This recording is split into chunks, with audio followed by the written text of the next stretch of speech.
Captain, quel cap maintenant, s'il vous plaît? Le 315. D'accord. So we're steering 315, coming in, running in from the Atlantic, exactly as the Chinese sailed.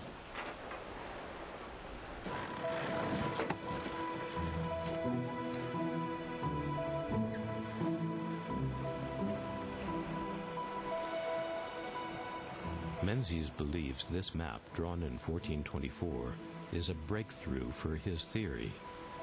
Known as the Pizzigano chart, it seems to show islands across the Atlantic 3/4 of a century before Columbus ever sailed there. Menzies believes only the Chinese could have charted the islands, which he believes he can identify. The person who drew the 1424 Pizzigano chart drew Les Saintes exactly as he would have seen them from sea level, more or less this time of the day. On the Pizzigano chart, he's drawn this red island, and he's drawn 3 bays. And that's exactly what you can see. There's the first bay, the second bay with the tall mountain in the back, and there's the third bay there. Couldn't have been drawn better. We're now exactly in the channel opposite the middle of the 3 bays.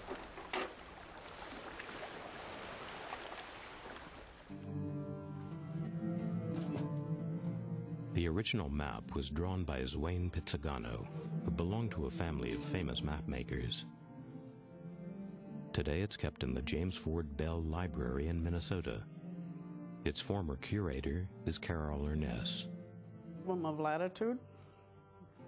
What we have seen here is a shift to the west. It represents a change from the enclosed Mediterranean to this open ocean, like a highway to the west.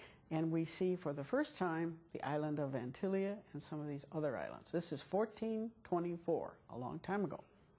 Now there are people, for very good reasons, who feel these are legendary islands.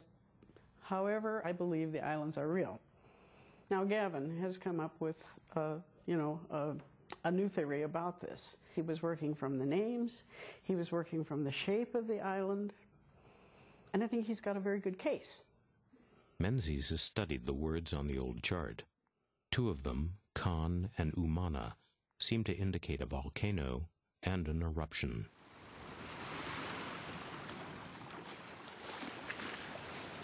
We're now looking at Guadalupe there. If you compare Pizzigano's chart with what's there today, here in yellow is what was drawn on the 1424 chart, Con Imana, that means volcano erupts there. And on the modern chart, where Pizzigano has drawn it in exactly the same position, there are 2 volcanoes, Soufriere and L'Echelle. In fact, the Smithsonian have told me that they erupted twice between 1400 and 1440, when Pizzigano said they did. The island shown on the 1424 chart is in fact Guadalupe. The volcanoes, the streams, the bays, ties up absolutely with the 1424 chart. And there it is, all laid out in front of you. By now, Menzies believes the fleet had divided itself. One half sailed south, the other, under an admiral called Zhu Wen, sailed north. We carried through the Caribbean, northeast past Dominican Haiti, northeast past Cuba, up past Andros and Bimini.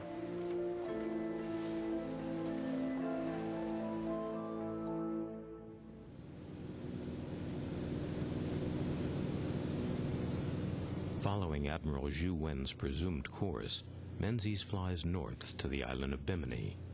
Coming into land, you can see one of the so-called shark mounds, a strange fish-like feature. Menzies believes these mounds contain the wrecks of Chinese junks, because he's convinced that in Bimini the Ming fleet was struck by a hurricane.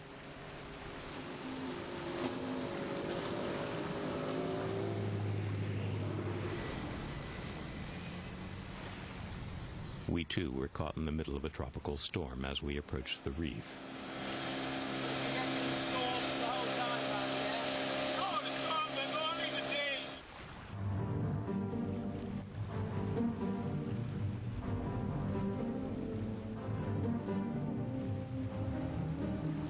rounded the top of Bimini, and they're in a terrible bad way. They've had their bottoms ripped out as they cross the coral reef.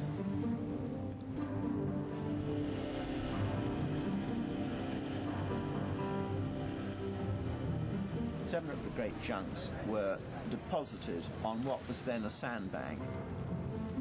They've been covered by sand, and they're now called the shark mounds. 500 foot long, the same length as the great junks. They are the graves of ships. The Chinese fleet got carried by the hurricane and dumped where we are now. He had a smashed fleet. He had to repair his ships, and he had to get his men off. The ships that were all right, he had to get them off this island. This is the sort of weather he had all those years ago, the poor devil. Another 100 knots of wind. The night down there, Doug, is it reasonably clear? After the eye of the storm had passed, Menzies took us to the curious underwater rock formation known round the world as the Bimini Road.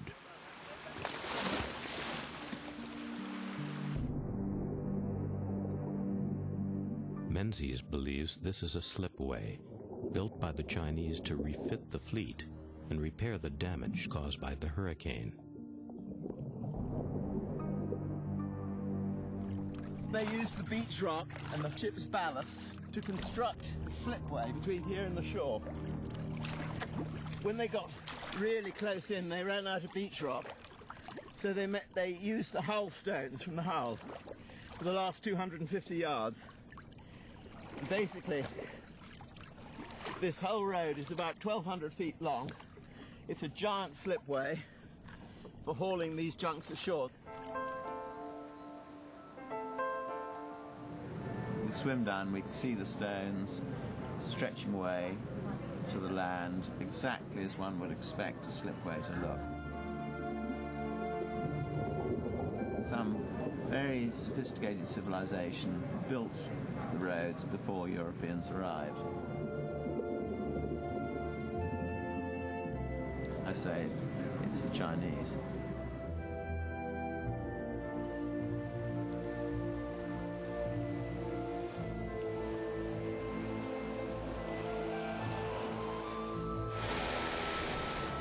Seaworthy once more, according to Menzies, the fleet was ready to weigh anchor. The Chinese, when they left Bimini, they could only go in one direction, that's northwards. That is the way that the winds and the currents would have carried them to Florida. And so in the year 1421, some 70 years before Columbus, if Menzies is right, the Chinese may at last have made landfall on the continent of America.